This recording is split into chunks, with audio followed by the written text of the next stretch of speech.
Magandang umaga po sa ating lahat. Napakaganda nga talaga ng panahon ngayon. Napakaganda ng sikat ng araw at maaliwalas ang kapaligiran. Kaya naman nang magaya itong aking anak na si Mavi na bumaba at maglaro sa labas ng bahay, ay pumayag na rin ako. Naisip ko rin kasi na minsan lang naman kami bumaba ng bahay dahil nga nasa taas ang bahay namin, nasa taas ng bundok. Talaga masaya-masaya nga itong aking anak na si Mavi kapag nakakalabas ng bahay dahil nakakapaglaro siya kasama ang kanyang mga barkada at iba pang mga bata. Masaya sila at malaya silang nakakatakbo. Hindi nga nagtagal at maya-maya ay umakyat na rin nga ako dahil nga magluluto naman ako ng para sa aming pananghalian. Yes mga mare, magluluto nga ako ng aking specialty, ang kangkong.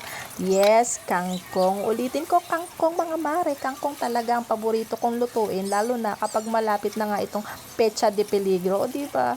Nung isang gabi nga kasi, dala-dala ito ng aking jowa. Sabi niya sa akin, may pasalubong daw siya.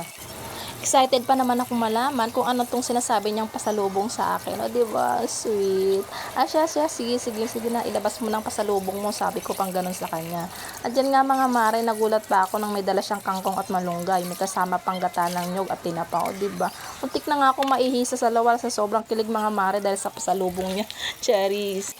Kapag nagluluto nga ako ng kangkong mga mare, ay 3 beses ko nga hinuhugasan itong kangkong. 3 beses ganon, di ba? Para sigurado nating malinis itong ating kakainin. Pagkatapos na hugasan, ay himayin naman natin itong mga kangkong at i-check natin ang mga dahon. Baka mamaya may mga uod pang nakadikit dyan. Ayan. Pagkatapos ay hugasan ulit natin. Meron na rin pala akong nakaredy na giniling dito mga mare na siya nating pansahog dito sa ating lulutuin na kangkong.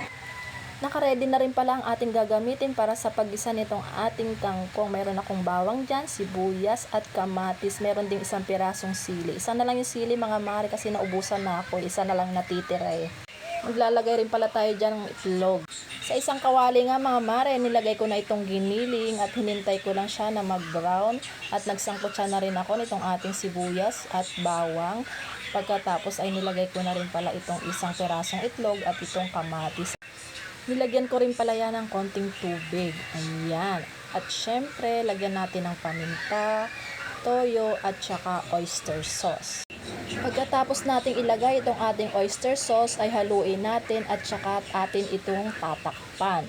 Hintayin lang natin siyang kumulo ng konti at ilalagay na rin natin itong ating kangkong. Diba? Itong kangkong nga pala, pagtitingnan mo ay napakarami.